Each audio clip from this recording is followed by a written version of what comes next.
everyone. I'm Mo. And I'm Katy. And this is The Mo and Katy Show. We are two friends from two different worlds coming together in harmony for one podcast, celebrating gratitude, humor, and positivity. We are random, ridiculous, and have been taking humor seriously since 2018. Each week, we'll share two positive news stories from around the world, a quirky fact, the day's weird holiday, a shared experience, and maybe even play a game. All while punning the crap out of each other. Mo, you can't say that. Fine. It's The Mo and Katy Show. Gratitude, Humor, positivity. Hey, everybody. I'm Mo. And I'm Katy, and this is the Mo and Katy Show. I get so excited when we start recording, Mo. It's just so fun to do. I know. This. Is that why you look like Mickey Mouse in Fantasia? All I see is a purple and black. I know it's a blanket. Are you going to stand there the whole podcast with that thing holding it up like that? So here's the situation, folks. Okay, here's the situation. Katy went away for 2 weeks vacation, but it wasn't not vacation. I know. I am working. I am at camp. I am at 2 weeks of sleepaway theater camp. Woo-hoo. I am up in Cecil County, Maryland. And I'm recording from my dorm room, and it's very echoey. So I am sitting at my desk with a blanket over my head. So that's what Mo is seeing over Zoom. I'm also seeing a lot of facial sweat because I believe you don't have air conditioning. And I don't. So here we are in the middle of July under a blanket. And I turned my fan off so we won't have the things I do for this podcast. The things she does for you, listener. I am a hero. You don't even know. I am not cold. So this you're at summer stock. Is this because you had a non-sleepaway camp? Is this the second period peeps that we talked about? Yeah, this is the second period. Some of those kids are here, so shout out to them again. And I've got 4 class periods again. Talented, driven, really smart, young people. It's so fun to work with them. So I'm having an absolute blast. That's it's awesome. really awesome. I'm glad that they get to work with you because as I've said before, you are a phenomenal instructor. Although you've been a little mean to me, but and it's certainly not because I deserve it. Yes, so shout out to all the kids here at camp and to all the rest of you listeners. How's everybody doing out there today in podcast land? I want to do a little pivot now. So I'm going to do some shout outs from LinkedIn. So I've been trying to post things on LinkedIn because, nothing says LinkedIn professionalism like us. But I've been posting some of our stuff there. So classy. I know, but we've got David and Deanie. So Deanie's a good friend of mine. They're the latest Tribe of Weirdos. They were on a road trip and they listened to I guess you could call it binge not watching, but binge listening. Binge listening. Unless you stare at the sound waves. But yes, they binge listened 4 episodes. She says, "Oh my God, we're laughing, keep doing it." I'm like, okay, so Deanie and David, thank you for the encouragement. Not that we needed any, but awesome. It's anything to push us more toward that line of irreverence. Speaking of line of irreverence, my friend Jim DeLoach is also on here. We used to cross paths. We used to cross paths in the Pentagon all the time. And one of the reasons, of course, aside from my ample bosoms, one of the reasons that DeLoach loves me is because I was irreverent.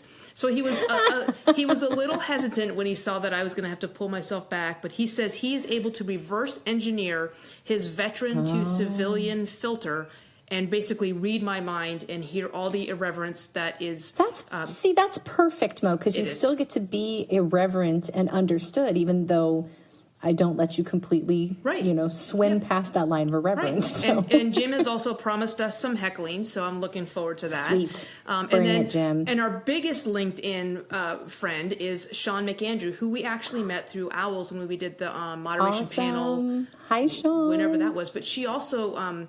has kind of helped me with LinkedIn from a business perspective. And so that's awesome. So she was commenting about, how she goes, I don't really have a green thumb. In fact, I think she said her thumb is brown. And then we talked about what are you growing or what are you doing? So basically, she was listening to us and smiling, but she said she was watching a bunny eat a blade of grass. So that is the extent of her gardening and the extent of what she does. How very Disney of her. I know, says the Mickey Mouse Fantasia costume person. Speaking of animals, I have to tell you something that happened to me my first night here at camp that was a little bit scary. Okay. Well, it wasn't scary until later when I thought about it and realized that it really was scary. I walked out of the building and I saw what I thought was a cat ran across my path in front of me to chase something. And it turned out, I had my flashlight, it turned out it was a bobcat. Oh. And like, at first I was like, oh, cool, I just saw a bobcat. And then I was like, oh, that bobcat could have ripped my face off. Like, I was like, yikes. What was it chasing? Yeah, so that was kind of crazy. I think a bunny was chasing a bunny. Oh, maybe. I didn't stick around to see how it turned out. But, yeah, did you see Sean? Maybe Sean was watching the bunny eat a blade of grass. That is possible. It's all, I don't know, you know? It's like Inception. Yeah. Well, bunnies eating blades of grass and bobcats and LinkedIn are all things going on in the world. Mo, please tell us what else is going on in the world. All right, I will. And this is timely because, as we all know, July is National Ice Cream Month. And so as it should be. No, it's not. July is not the only month that's not the ice cream month. Some people celebrate 13 months a year. But July 14th, which we just passed, but again, this is just timely. You have to coordinate all this stuff. July 14th Absolutely. was National Mac and Cheese Day. So obviously, what do you do with those two things? You make mac and cheese ice cream? Yeah, I'm gonna throw up a little bit. Exactly. So they're like, for the first time, Kraft Macaroni and Cheese will launch a limited edition, and we know why, an ice cream in partnership with a Brooklyn-based ice cream company called the Van Leeuwen Ice Cream. And apparently they're known for making decadent and delicious ice cream and vegan ice cream. Though. Well, and that surprises me because I know how you love the mac and cheese. I do love the mac and cheese. And the ice cream. Yeah. I know, but not together. Well, maybe this will sweeten the pot. So let me just tell you a little bit about the ice cream. It comes in the classic Kraft yellow color. Does that help at all? Ew, that doesn't make it any better. All right. Okay, let me try one more thing. Let me tell you some of the ingredients. Paprika, annatto, and turmeric. Does that help at all? I don't know what annatto is, but I am annatto interested in this ice cream. Yeah, well, it's coming for you. Okay. It makes my turmeric hurt. I know I was trying to make a cumin joke, but that fell short. Reverse engineer that irreverence right there. Yeah, exactly. I think we all know what's coming next. Okay. Yeah. So, and they did want to say that they're not releasing the recipe, not yet anyway. But good. both companies have promised that the ice cream is not made with any artificial preservatives or ingredients. Well, that's a relief. Well, because we know mac and cheese. That powdered cheese. That's all just as natural as it comes. Yeah. Oh my God. So yeah, you can. It's sold by the scoop in New York, LA, and Houston, or you can buy it online for $12 a pint.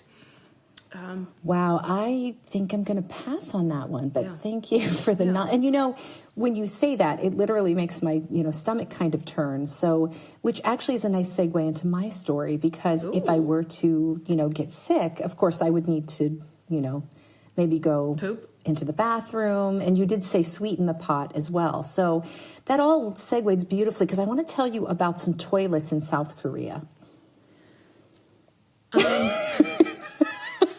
I just wanted to see how that would land. I'll take it plopped right in there. I'll take conversations I didn't expect to have for 100. All right, well, it gets better. In South Korea, there was an environmental engineering professor at Ulsan National Institute of Technology, Science and Technology, and he created a toilet that does the following thing. I was just going to say, they've Let me tell you what toilet. it does. Okay, sorry. It composts human excrement and turns it into methane biogas for use in the school's energy system.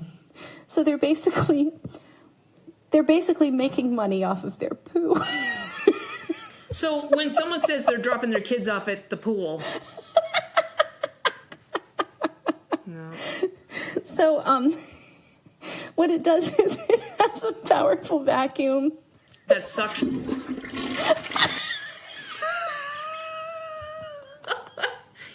Basically, there's a powerful vacuum that pulls the feces into a composting tank and eliminates water usage, and then it breaks it down and makes a fuel cell which powers some of the building's mechanisms, such as the hot water heater.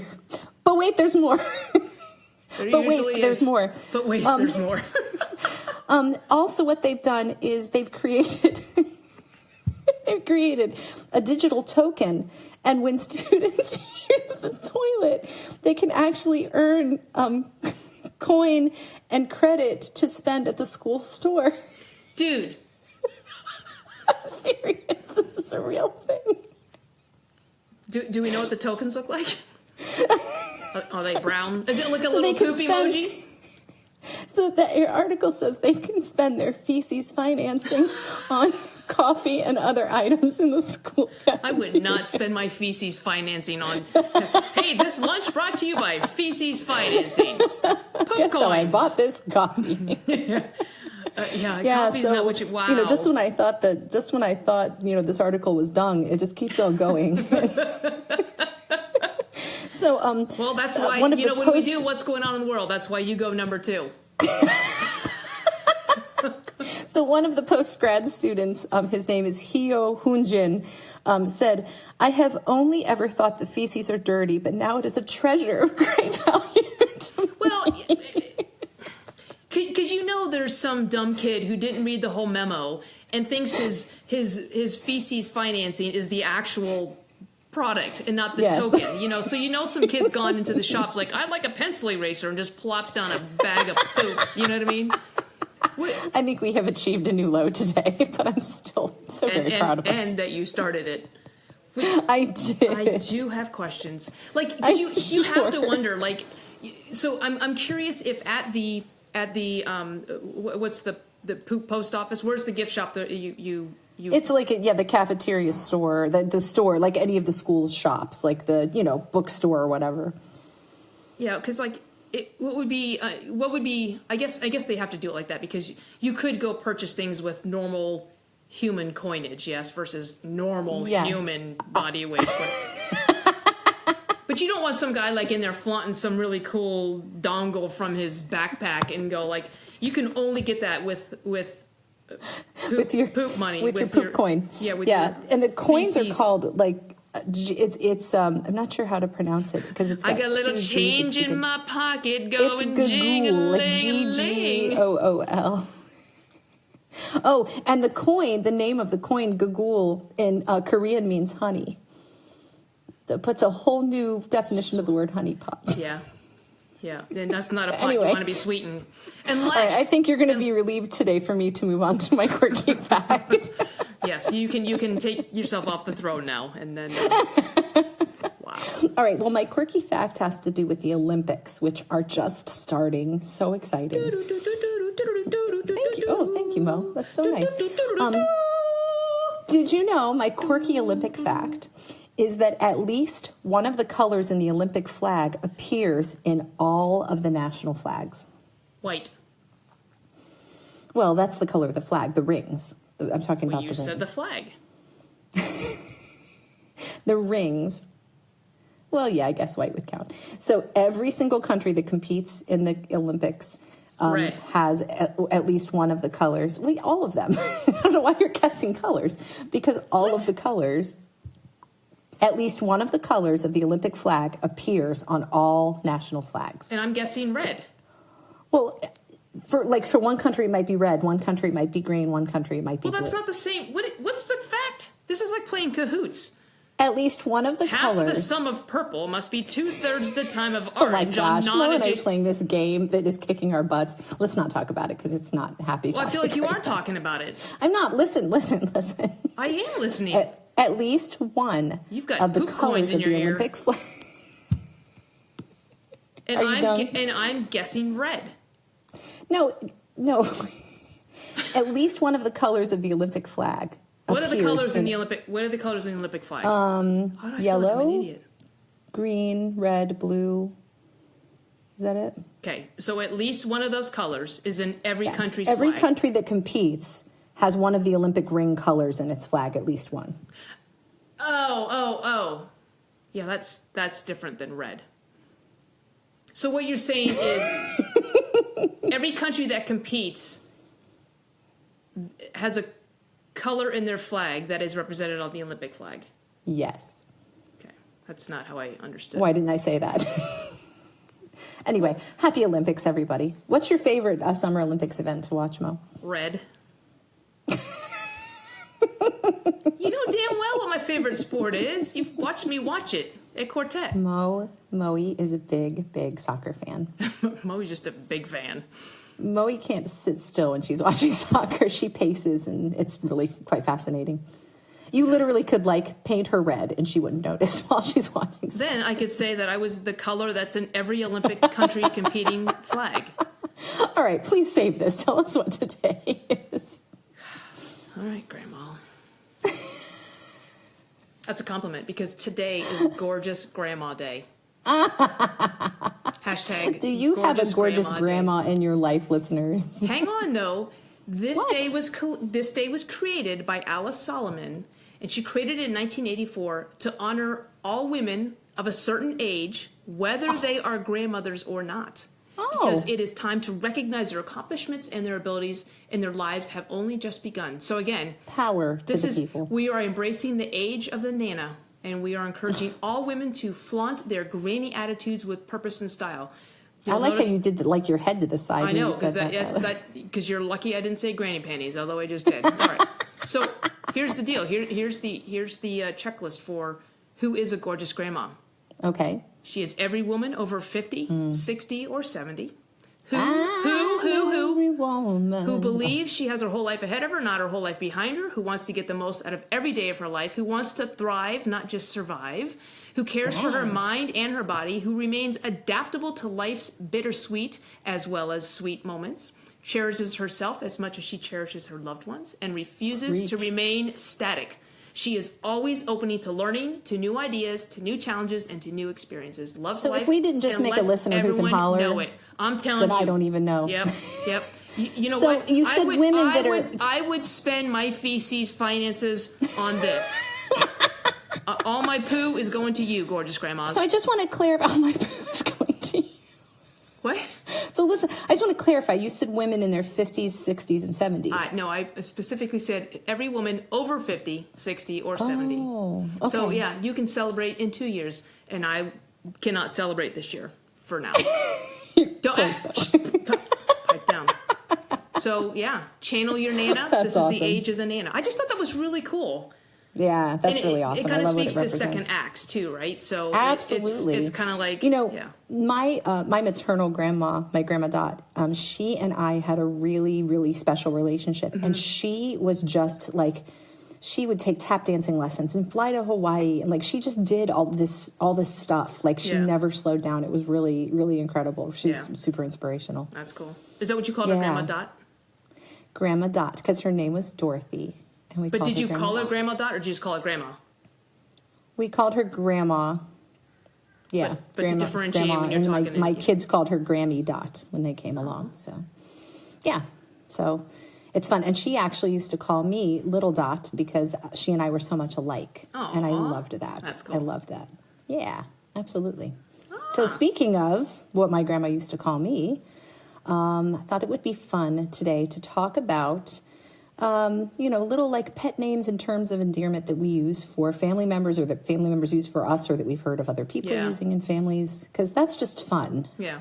It's fun to hear the stories behind those. Yeah.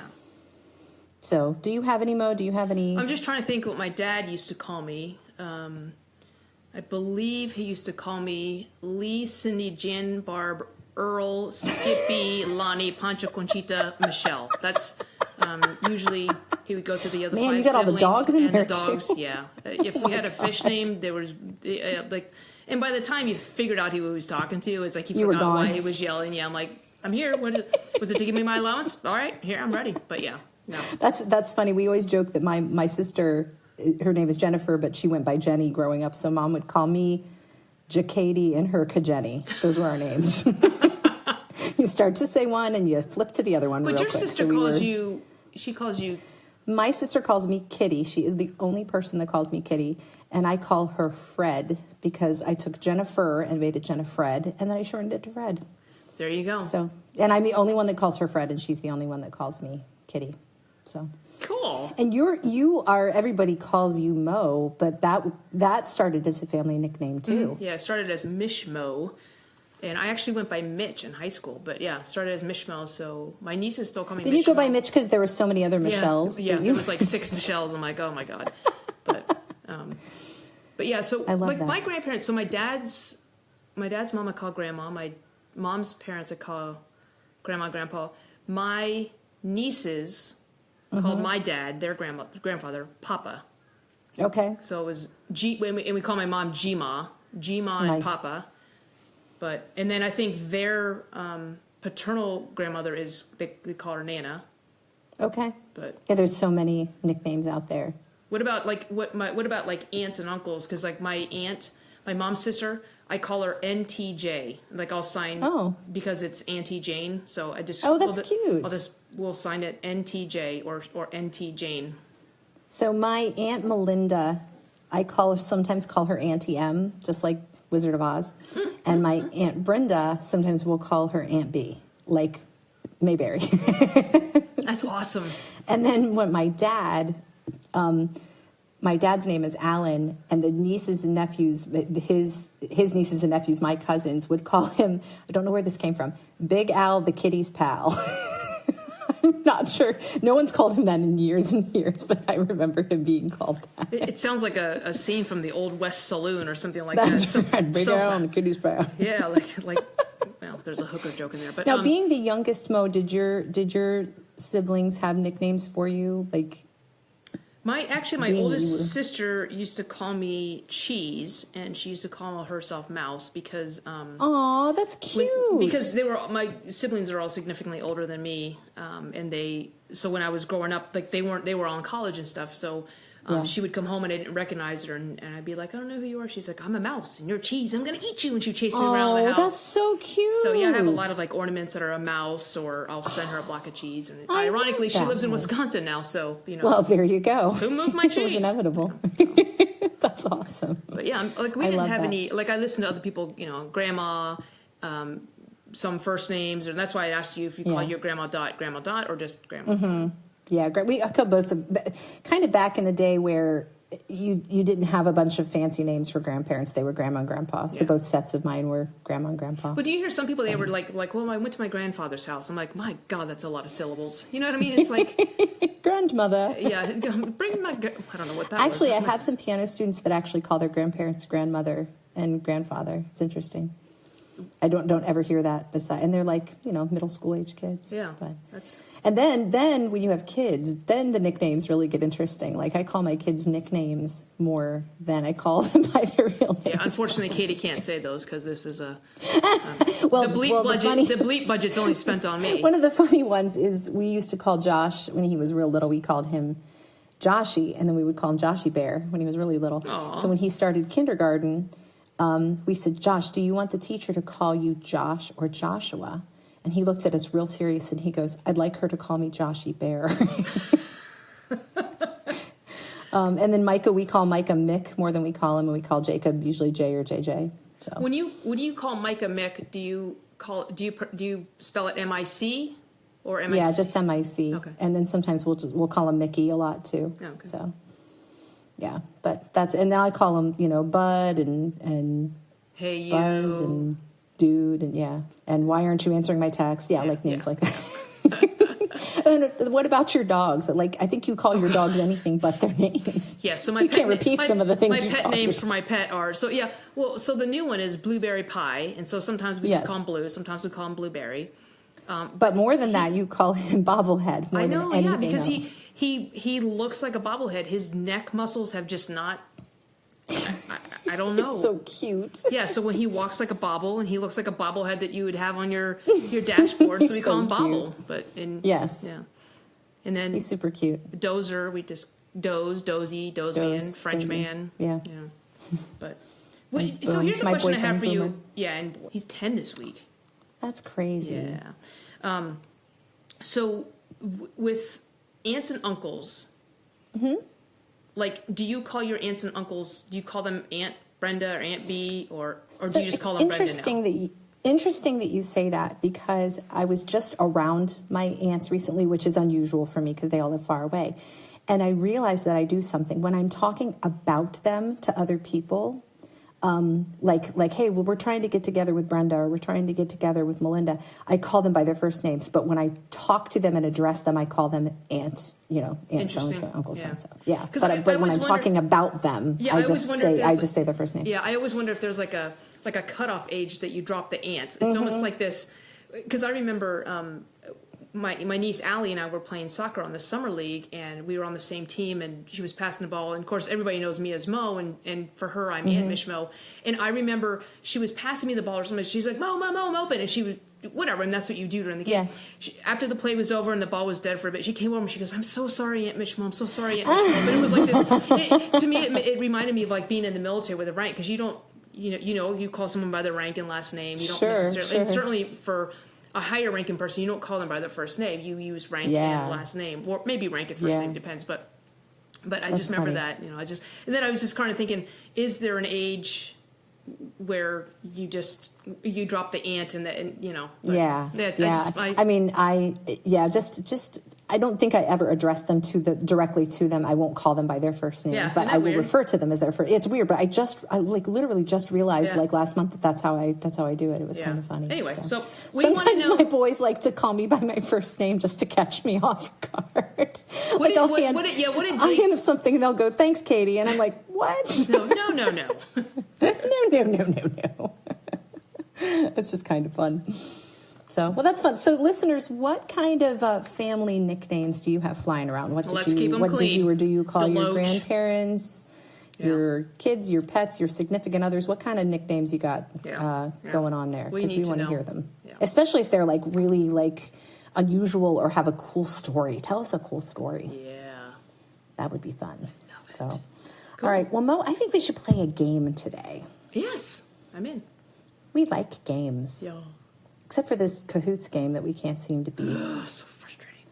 I know. It's fun. It's just challenging. It's not fun being frustrating. No, not at all. We won't talk about that. Right. We're going to play a game called Fortunately, Unfortunately. Okay. And you and I like stories. Yeah. You by trade are a storyteller. Yeah. Fantastic storyteller. Yeah. We'll put a little plug in for your TED Talk while we're here. If you haven't heard Mo's TED Talk yet, please look it up on YouTube and enjoy. And if you miss the beginning of it, I can quote the beginning of it. So she can. The challenge that's been issued to you is to do the whole thing. Sometimes if she's watching it, I'm working on it. She's like she's lip syncing. I'm practicing it. Is it lip singing or lip syncing? Sync. S-Y-N-C. Sync. I might have been saying that wrong. Have you thought it was wrong your whole life? I've either thought it was wrong or said it was wrong. Okay, that's okay. I might have convinced some people it was wrong too. Anyway. There's grace. All right, so we're going to tell a story back and forth. Okay. So someone's going to start off with just a sentence as a premise, and then the other one will jump in and say, for this first round, I'll be the unfortunately and you be the fortunately. Okay. So you'll say something and I'll say unfortunately and I'll give it a twist, and then you'll say fortunately and give it a twist, and this is how we're going to do it, and then we'll switch. So do I even start with fortunately? No, you just start off with a premise. Just give me it's like one sentence at a time. Okay. Well, Kraft Macaroni and Cheese has released a macaroni and cheese flavored ice cream. Unfortunately, it tastes as bad as you would imagine. Fortunately, there is no lactose in the ice cream. Unfortunately, even lactose intolerant people are having trouble with it. Fortunately, it's just frozen milk in a separate packet of cheese product powder that you sprinkle on, and that's how you eat it. Unfortunately, the cheese makes it slide right off your ice cream cone. Fortunately, they're also serving it in a waffle cone. Unfortunately, that waffle cone is made out of hash browns. And we'll let you end it on a positive note. Go ahead. Well, fortunately, the hash browns are gluten-free. All right, so now you be the unfortunately and I'll be the fortunately. Oh, I'll be the well, you be the Debbie Downer. Yeah. An engineer in South Korea has just designed a toilet that converts feces to finances. Unfortunately, it's only a mobile toilet. Fortunately, that means you can spend the money anywhere you want. Unfortunately, it means people on the public transit have to watch you convert currency, if you know what I'm saying. Want to make change? Unfortunately, they think you're a street performer and they tip really well. Unfortunately, it's just the tip.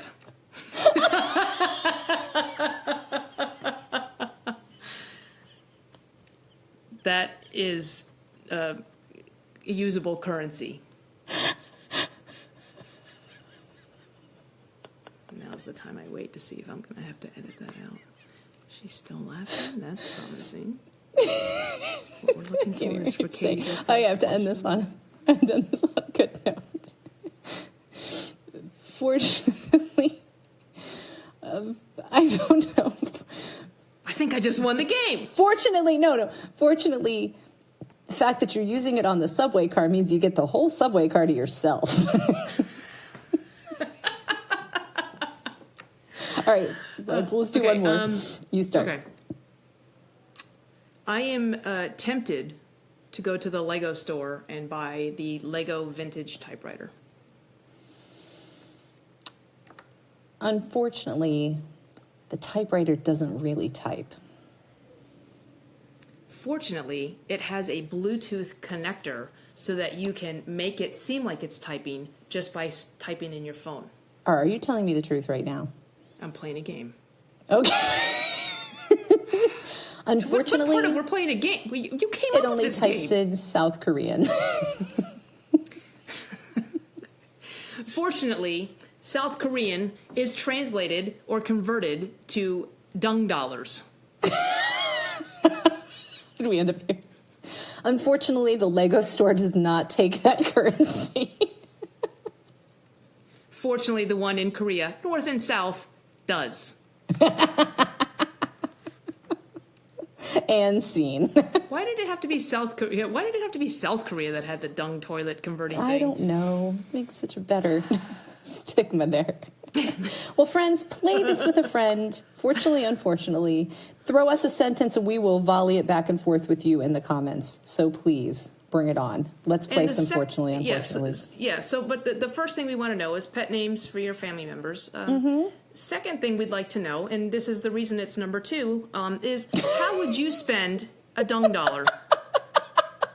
We want to know how you would spend a dung dollar, or what would be a better name for the... You know what I would do? I would buy a diving board for my pool. That's what you would do? That's what I would do.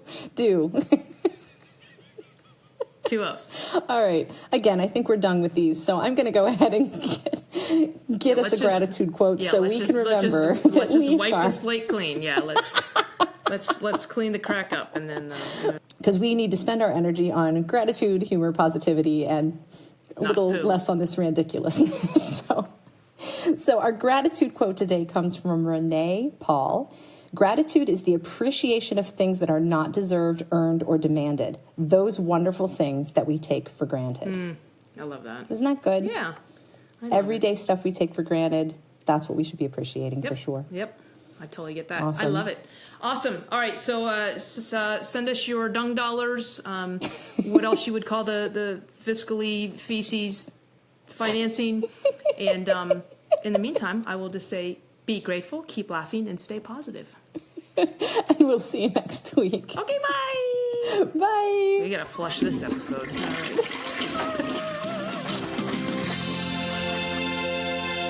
The Mo and Katy Show has been recorded in front of a live canine audience. Our theme song is It Is Fun by hooksounds.com. The Mo and Katy Show is produced by Mo and Katy. Our sound engineer is Mo and Katy. Our producer is Mo and Katy. Hair, makeup, lighting, and catering by, you guessed it, Mo and Katy. For comments, suggestions, and smart remarks, visit the Mo and Katy Show Facebook page or email us at moandkatyshow@gmail.com.